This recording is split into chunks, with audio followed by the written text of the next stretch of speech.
दिवाली का त्योहार है और इस बार हरिभूमि INS 24/7 की टीम दिवाली मनाने पहुंची है कुछ खास लोगों के साथ। नमस्कार, मैं हूं नेहा श्रीवास्तव। दिवाली का त्योहार एक ऐसा त्योहार है जब लोग दूर दूर से अपनों के पास जाते हैं।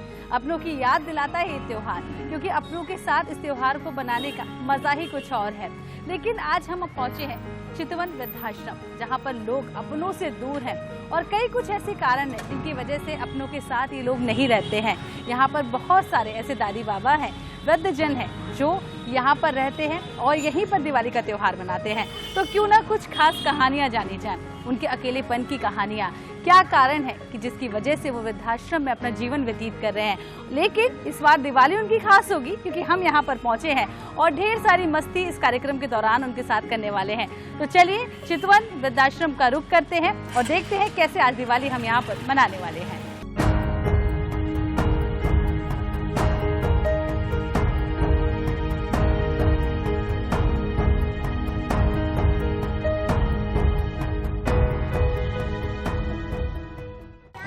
नमस्कार।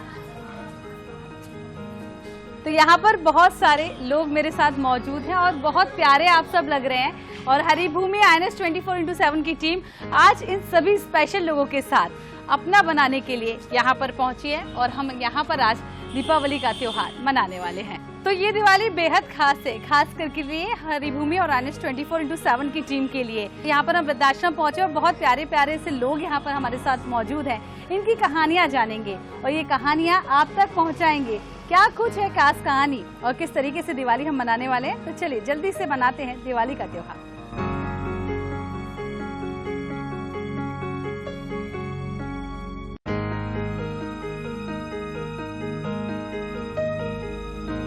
तो ये दिवाली वाकई में बेहद खास है। जिस तरीके से आप देख सकते हैं सभी लोग यहाँ पर खुशी और आनंद के साथ दिवाली मना रहे हैं और वाकई में बहुत मज़ा आ रहा है।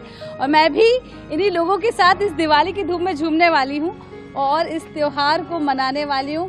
तो सब लोग मेरे साथ जोर से बोल दीजिए एक बार, happy Diwali to all, happy Diwali. तो ये दिवाली है और वाकई में बेहद खास है।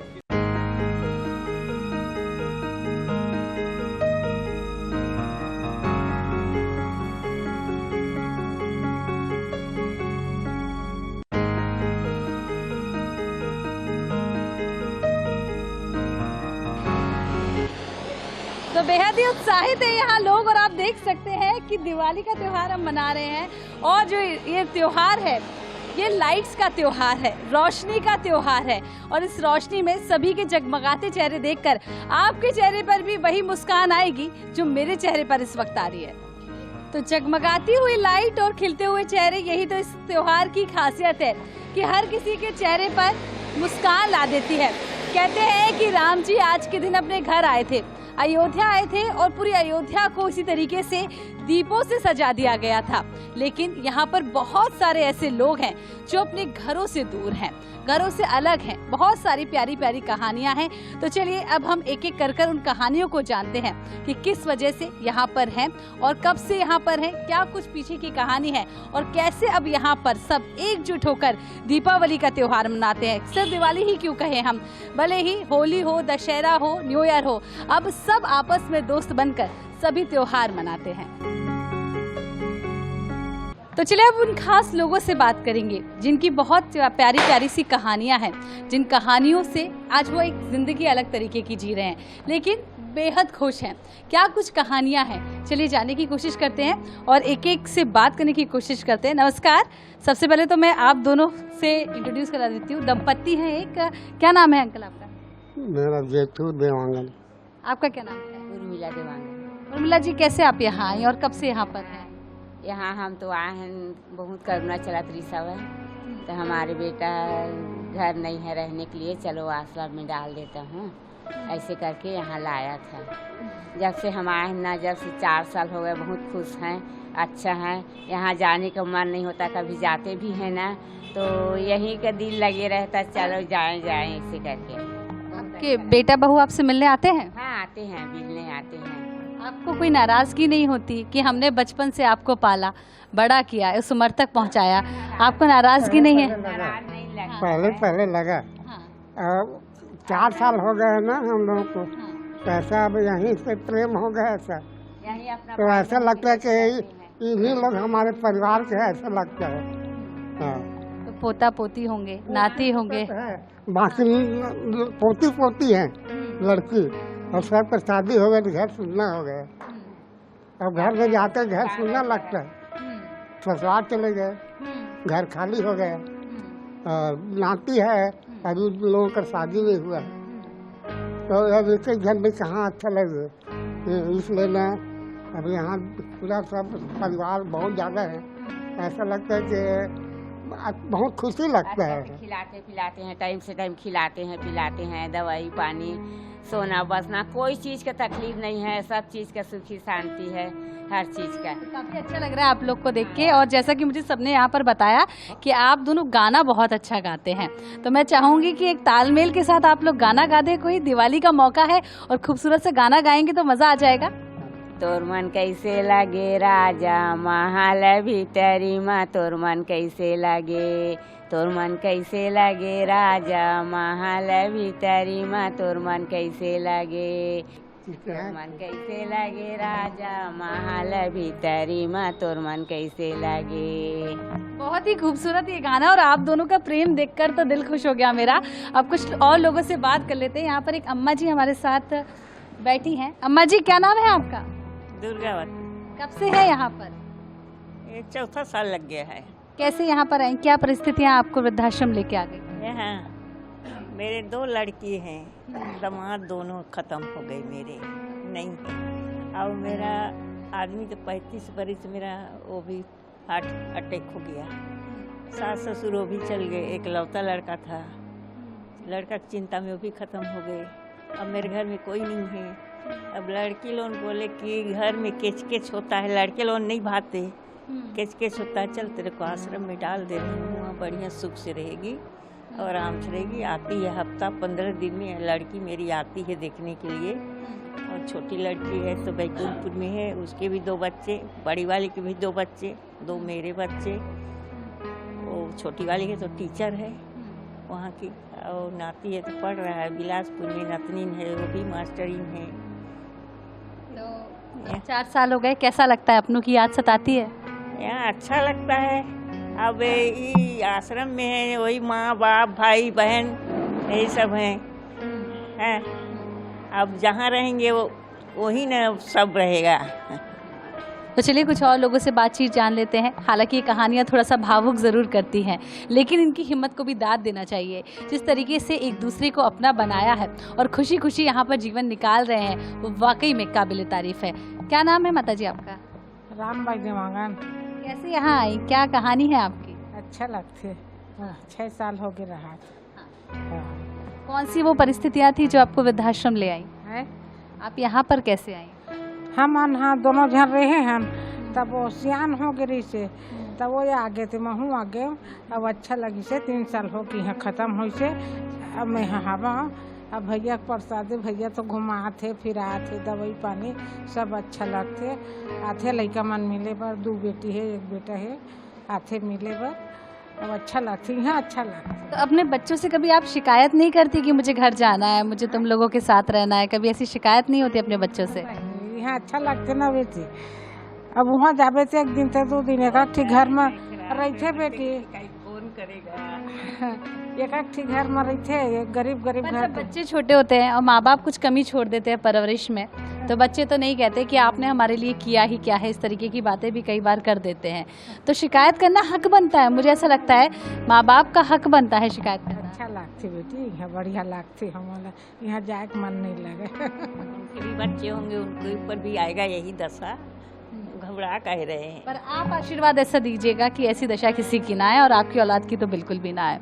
तो औलादे नहीं है, 2 तो रहे अपने घर में हैं, बढ़िया जी खा रहे हैं, बढ़िया कमा रहे हैं। बड़ी वाली का लड़का, बड़ा वाला लड़का और बहू, बड़ी बहू बड़ा लड़का बैंक का मैनेजर हैं दोनों, और छोटा वाला है तो ऐसे उठालू चलू काम करता है। और छोटी वाली लड़की का है 1 लड़की 1 लड़का, तो लड़की भी मास्टरीन है और उसकी भी लड़की मास्टरीन, नतनीन भी मास्टरीन है, और लड़का है तो बिलासपुर में पढ़ रहा है। जहाँ रहे तहाँ खुश रहें, बढ़िया रहें। अब हम और भी कुछ लोग हैं और उनसे बात करते हैं। नमस्कार, क्या नाम है आपका? नंद किशोर। नंद किशोर जी, बहुत खुश लग रहे हैं आप, कैसे यहाँ आए और आपकी क्या कुछ कहानी है? मेरी कहानी ये है कि मेरा उम्र हो गया 84। अरे वाह, वैसे आप लग नहीं रहे 84 के, मैं आपकी तारीफ करूंगी। और मेरा बीमारी कभी नहीं हुआ, बीमारी मेरा है ही नहीं, मेरा मेन है। और मैं अभी वृंदावन से आ रहा हूँ। अच्छा, आप घूम कर आ रहे हैं। पर आप चितवन वृद्धाश्रम कैसे आए? यहाँ हमारा तो लड़का वहीं रहता है, उसने लाया हमको यहाँ। और क्यों लाया? मैं चलो वहाँ देखना, वहाँ कितना सुकून मिलेगा। वहाँ पर वृद्ध लोग आके रहते हैं, वहाँ पर सब आराम से रहते हैं। हम चलिए तो हम 100 दिन रहेंगे हम भी। आप शिकायत नहीं करते कभी अपने बेटे से कि मुझे तो रहना है? आप जिद नहीं करते कि मुझे तो तुम्हारे साथ ही रहना है, मैंने तुम्हें पाला है, मैंने बड़ा किया है? नहीं, शिकायत नहीं करते हैं। उनकी ज़िंदगी है जो जिए, हमारी ज़िंदगी हम जी रहे हैं। हमारे यहाँ वो डिफरेंस हो गया काफ़ी ना। हमारी ज़िंदगी उनकी ज़िंदगी बहुत फर्क है। ईश्वर करे आप ऐसे ही खुश रहें और ये हिम्मत आपके साथ हमेशा बनी रहे। कुछ और भी लोग हमारे साथ हैं। सर, क्या नाम है आपका? कैलाश त्रिपाठी नाम है मेरा। कहाँ से हैं और आप यहाँ कैसे पहुँचे? आपकी क्या कहानी है? मैं इलाहाबाद का रहने वाला हूँ। 72 में यहाँ रायपुर में आया। 72 से 92 मतलब अभी तक 2014 तक रायपुर में मैंने विभिन्न फैक्ट्रियों में सर्विस किया। बच्चे 2 हैं, 2 लड़का 1 लड़की है। खुशहाल ज़िंदगी चल रही थी। सभी बच्चों को शादी ब्याह कर दिए, सब नाती पोता हो गए। समय ने करवट बदला तो बड़ा छोटा लड़का एक्सपायर्ड हो गया, 25 साल का था, एक्सपायर्ड हो गया। उसके किराने की दुकान थी संतोषी नगर में, उसमें दुकान में आग लग गई, उसकी वजह से उसको एक्सपायर्ड हो गया। बड़े लड़के ने रखने से इनकार कर दिया। उसके बाद मैं अभी 4 साल हुआ है मैं चितवन आश्रम में आया हूँ। चितवन आश्रम आने के बाद ऐसा लग रहा है कि ये परिवार जैसा आश्रम है। एक परिवार की जैसा रूप रह रहे हैं यहाँ पर लोग और खुशहाल ज़िंदगी जी रहे हैं। और खुशहाल ज़िंदगी जीते हुए सभी अपने काम में व्यस्त रहते हैं। सभी यहाँ एक नियम बना हुआ है, सुबह योगा से लेकर के शाम तक खाने तक यहाँ एक टीम बनी हुई है। टीम क्या मतलब, यहाँ पर क्या बोलते हैं उसको, चार्ट बना हुआ है, उसी के अनुसार से यहाँ लोग काम करते हैं। सभी एक दूसरे से मिलकर के रहते हैं, कोई लड़ाई झगड़ा नहीं, और सब अपने खुशहाल ज़िंदगी यहाँ जी रहे हैं। सब अपनी खुशहाल ज़िंदगी जी रहे हैं। वाकई में कहानियाँ भावुक करती हैं। परिस्थितियाँ ऐसी होती हैं जो अपनों से दूर कर देती हैं, और ख़ासकर कि वो संतान जिसे पालने में एक जो लोग हैं वो पूरी उम्र निकाल देते हैं। माता जी, क्या नाम है आपका? हेलो। आप क्यों यहाँ पे हैं, कैसे आई आप यहाँ? मेरे को बहुत अच्छा लगा और बहुत शांति मिली। राजू भैया का व्यवहार से मैं बहुत खुश हूँ, और सदा भंडार भरे रहे और खुशी रहे, और कुछ नहीं। आप बहुत खुश हैं यहाँ आके। और भी कुछ लोग हैं और आपसे बात कर लेते हैं। क्या नाम है अंकल आपका? शिव केडिया। शिव केडिया, कैसे आप यहाँ आए, क्या कहानी, आपकी उम्र क्या है, पहले तो मैं ये जानना चाहूँगी। 65 अभी कंप्लीट हुई है। और बेसिकली मैं हिंदू शास्त्र के हिसाब से वानप्रस्थ आश्रम में आदमी या तो घर में नहीं रहता है या घर में रहता है बट घर का पार्ट नहीं रहता है। तो मुझे रायपुर खींच के ले आया यहाँ पर कलकत्ता से। It was the last on my priority, लेकिन शायद मैं पन्ने को उल्टी साइड से पढ़ रहा था तो विधाता ने उसको सीधा कर दिया, तो रायपुर फर्स्ट हो गया। तो मैं रायपुर में आ गया। मेरा आप लोगों को सबसे मिलना जुलना लिखा था, we are puppets and puppeteer is something someone else. तो उसने क्या चक्कर चला है मुझे भी नहीं पता, आपको भी नहीं पता, किसी को नहीं पता कि जीवन में क्या घटेगा। तो बस। परिवार कहाँ है आपका? कलकत्ता। कलकत्ता। मिलने आते हैं, बातचीत होती है आपसे? आपका परिवार, आपके बच्चे आपसे मिलने आते हैं? देखिए, वो अमिताभ बच्चन ने बागवान में कहा था ना कि मैं जो सीढ़ी को पार कर जाता हूँ उसके बाद में उस सीढ़ी के प्रति मैं मुड़ के नहीं जाता हूँ। तो मैं भी रियर व्यू में गाड़ी कभी नहीं चलाया, हमेशा फ्रंट व्यू से ही देखा हूँ। तो यही चीज़ है। तो बहुत सारे लोगों को आप एक मैसेज भी दे रहे हैं कि एक शर्त होती है ज़िंदगी में, उस शर्त के हिसाब से जीना चाहिए। इसी तरीके का संदेश आप दे रहे हैं यहाँ जैसा पर। जाई विधि राखे राम ताई विधि रहिए, न दैन्यम न पलायनम। परिस्थिति से आप दीनता भी मत दिखाइए, झुके भी मत, भागिए भी मत, लड़ते रहिए and keep fighting till your last breath. बहुत अच्छी बात, दैट्स माय ओनली मैसेज। बहुत प्यारी बात आपने कही। तब तक लड़िए जब तक आपकी आखिरी सांस बाकी हो। तो चलिए कुछ और लोगों से बात कर लेते हैं और उनकी कहानी जान लेते हैं। आपके दिल को कितनी छूती है ये कहानियाँ। क्या नाम है अंकल आपका? मेरा नाम हरीश मेहता। अच्छा, कैसे आप यहाँ आए, क्या कहानी है और चितवन आश्रम आके आपको कैसा लगा? यहाँ मेरे को 20 साल हुआ, अच्छा लगा। 20 साल से भी जाते पर मेरे को देखा नहीं। आप 20 साल से यहाँ रह रहे हैं? उसके अलावा और भी 20 साल से मेरे को लगता है। यहाँ कैसे आए आप? आपका परिवार कहाँ है? मेरा परिवार कोई नहीं है, मैं अकेला ही हूँ। जैसे आप मेरे को रखे वैसे दूसरे आके मेरे को यहाँ रख दिया। तो अब तो यही परिवार है, यही लोग आपके हैं। तो आप, मैंने जैसा कि आपके दोस्त लोग बता रहे हैं, आप गाना वाना बहुत अच्छा गाते हैं। क्या आप थोड़ा सा गाना गाएंगे? आप बोलो कौन सा गाना है? जो आपको पसंद हो गा दीजिए। नहीं, आप अरे आपकी पसंद बताइए ना, कौन सा गाना गाएंगे जो आपका दिल करे। ए दोस्ती हम नहीं छोड़ेंगे, छोड़ेंगे हम अगर तेरा साथ ना छोड़ेंगे। तेरी जीत मेरी जीत, तेरी है मेरी है, सुन ए मेरे यार मेरे गम। क्या नाम है आपका? लक्ष्मी सोनी। कब से हैं आप यहाँ? और 2 साल होने वाला है दिवाली। तो आप कैसे यहाँ आई? ये सब कहानी, मैं तो अकेला कमाती खाती थी, लेकिन वे बाजू में एक भाभी रही थी ना, वो लेके निकाल दिए। अब उम्र नहीं है कमाए के, और विधवा सब जा बोलते हैं। तो आपके बच्चे आपको यहाँ छोड़ गए, तो आप शिकायत नहीं करती अपने बच्चों से? मिलने आते हैं तो इतना तो हक बनता है अपने बच्चे से। भाई आते हैं और जे डाले थे आते हैं, बस हो गया। यहाँ पे आते प्यार मिलते तब का कर भी दुनियादारी में। यहाँ प्यार मिलता है, खुश हैं आप? हाँ। तो बच्चे आपके कहाँ रहते हैं? वो सालपुर। तो मिलने कभी कभी आते हैं? भाई आते हैं।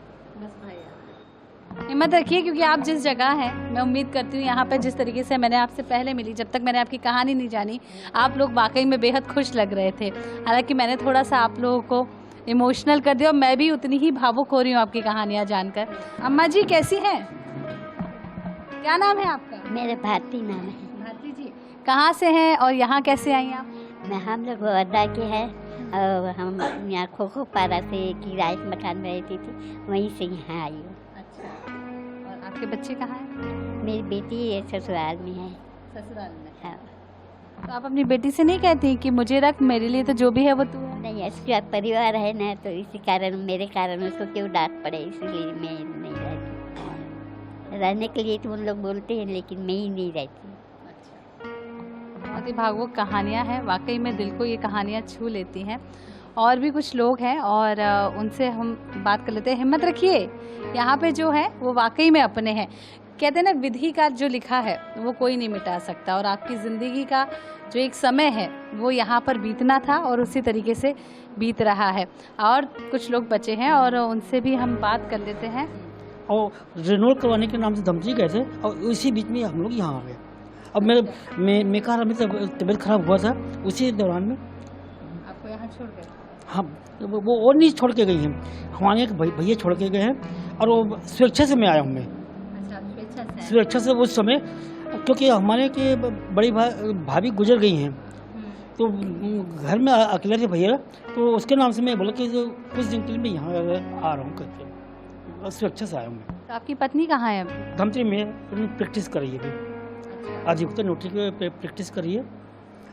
मैं judicial non judicial stamp vendor हूँ, और वो रिन्यूअल के नाम से गई थी, लाइसेंस के रिन्यूअल के नाम से, और उसी बीच में तबीयत भी खराब हो गया था, तो उसके नाम से हम लोग गए थे। तो देखो, जब तक कि आप तो मिलने आती है, बातचीत होती है? हमेशा होती है। हमारे साथ एक और अम्मा जी मौजूद है और आप बहुत प्यारी रंगोली मार रही थी, मैंने देखा, और मैं भी आपसे रंगोली का थोड़ा सा गुण सीख के जा रही हूँ, हालांकि मुझे रंगोली मारनी आती नहीं है। क्या नाम है आपका? मेरा नाम लता गडकरी है जी। क्या कहानी है आपकी? आपने देखा आपके दोस्तों ने कहानी सुनाई, आप कैसे यहाँ आए? मेरे परिवार में कोई नहीं है, मैं अकेली ही हूँ, इसलिए मैं यहाँ पे आई हूँ। और मैं राजेश भैया की बहुत आभारी हूँ कि उन्होंने मात्र 2-3 मिनट के काउंसलिंग के बाद हमको परिवार जैसे अपना लिया, खुले दिल से अपनाया है और परिवार का सदस्य ही मानते हैं हमको। जब भी आते हैं हमसे बहुत मिल के बहुत खुश होते हैं और हमें भी बहुत खुशी देती हैं। और ये परिवार यहाँ पे बहुत अच्छा लगता है, यहाँ पे भरपूर स्नेह मिलता है, अपनापन मिलता है और सम्मान तो बहुत मिलता है। यहाँ पे जितना सम्मान मिला है हमको ज़िंदगी में कहीं नहीं मिला, न घर में मिला ना और कहीं मिला। और अपने जीवन का मैंने सबसे गौरवशाली क्षण चितवन में ही पाया है, जब मैंने टिकरापारा के नंदी चौक में स्वाधीनता दिवस पर झंडा फहराया। ये सब राजेश भैया की बदौलत ही हुआ, उनको मैं बहुत कोटि कोटि धन्यवाद देती हूँ। तेरे साथ मेरी वफा, मैं नहीं तो क्या जिंदा रहेगा प्यार मेरा। यहाँ पर हमने बहुत सारे लोगों की कहानियाँ सुनी, लेकिन उसके साथ हमने एक मुस्कुराता हुआ चेहरा देखा, जिसका एक कारण है प्रशांत पांडे जी, यहाँ के संचालक हैं। बहुत बहुत स्वागत है आपका हरिभूमि NH 24/7। धन्यवाद मैडम। मैंने यहाँ के एक बहुत सुकून पाया, क्योंकि एक कहानी है, मतलब कहा जाता है वृद्धाश्रम है, ऐसे लोग रहते होंगे, वैसे लोग रहते होंगे। किस तरीके से आप इतना खुशहाल सबको रख लेते हैं? बस एक कोशिश है हमारी और मेरी टीम की, उसी के माध्यम से हो जाता है। सबसे पहले तो आश्रम के संदर्भ में आपको कुछ चीज़ बताऊं। इस आश्रम की नींव श्री राजेश अग्रवाल जी ने आज से 10 वर्ष पहले रखी और सहयोग से अभी 2 दिन पहले इसका 10वां एनिवर्सरी हम लोग मनाए। देखते देखते हमारे 1 दशक बीत गए, पता ही नहीं चला। रोज एक अध्याय नया पन्ना खुला और उसी की तरह अनेक कहानियाँ उसमें समाहित हुई और चीज़ें आगे बढ़ती गई। आज का ही दिन, आज ही सुबह हमारे आश्रम के 2 कपल थे, उनके बच्चे उनको अभी 1 हफ्ते पहले ही छोड़ के गई थी उनकी बहू, और अभी त्यौहार था, तो कैसा है कि इमोशनल उनके घर में हुआ और वो तुरंत आज 1 हफ्ते में ही आके लेकर चले गए। तो इस तरह से अनगिनत मामले आते हैं और जाते हैं। कुछ लोग रुक जाते हैं, कुछ लोग अपने परिवार में वापस समृद्ध हो जाते हैं। कैसे आते हैं ये लोग आप तक? मतलब एक कहानी है, जैसे आप तक कैसे पहुंच पाते हैं? किसी को कैसे पता चलेगा कि आप तक पहुंचना है? सोशल मीडिया पर आज के जनरेशन में जो प्रमुख माध्यम है उसके माध्यम से, समाचार पत्रिका में कुछ हमारे खबर आते रहते हैं उसके माध्यम से, और हमारे साथ जो लोग जुड़े हैं वो यहाँ की कुछ घटनाओं को अपने मीडिया में, अपने आसपास परिचितों में बताते रहते हैं। उनके ही थ्रू या लोगों के जानकारी के माध्यम से यहाँ पे आते हैं। आने वाला हर व्यक्ति विभिन्न प्रकार के विपदाओं में फंसा रहता है। आप जितने लोगों से बात किए सबकी कहानी अलग अलग है। दर्द है जो छुपाकर शायद ये सब बैठे हैं, और बेहद इमोशनल करने वाला ये दर्द है जो आंखों से बयां हो रहा है, शायद वो जुबान से बयां नहीं कर पा रहा है। और ममता इसे कहेंगे, दिल में है दर्द पर जुबान तक नहीं आता। सभी लोग चाहते हैं बोलना पर वो जुबान पर, माँ कहते हैं ना कि आखिरी सांस तक अपनी औलाद को आशीर्वाद देती है, पिता आखिरी सांस तक ये चाहता है कि मेरी जो औलाद है वो मुझसे भी कई गुना ऊपर जाए, आसमान छुए। लेकिन कहानियां हैं जो वाकई में दिल को दुखा जाती हैं। बहुत बहुत शुक्रिया प्रशांत जी, और मैं बहुत शुभकामनाएं देती हूं। जिस तरीके से आपने इस एक संसार को बसाया हुआ है वो वाकई में काबिल तारीफ है। बहुत बहुत शुक्रिया। धन्यवाद।